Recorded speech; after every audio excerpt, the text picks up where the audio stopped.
Programang ito ay rated SPG. Striktong patnubay at gabay ng magulang ang kailangan. Maaaring may masiselang tema, lengguwahe, karahasan, sexual, horror o droga na hindi angkop sa mga bata. Tila ba mapapansin na mag-inang Trixie at Patricia ng pagiging closeness nga nito nila Ramir at eto nga ni Lilet, kung kaya't mag-isip sila na baka may something na nililihim ang dalawang ito. Kung sana yun ang alamin nga nila dahil napapansin nila kung gaano ka-supportive at pagmamahal na binibigay ni Ramir para nga rito kay Lilet.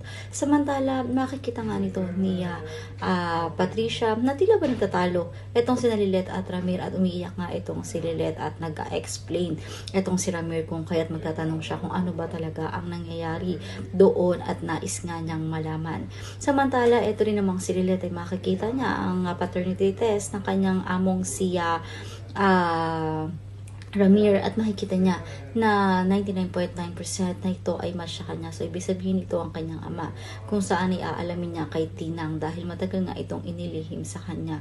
Ngunit ngayon na nga ba malalaman ni Lilet ang katotohanan? Yan ang mga dapat nating abangan dito nga lang sa Lilet Matias.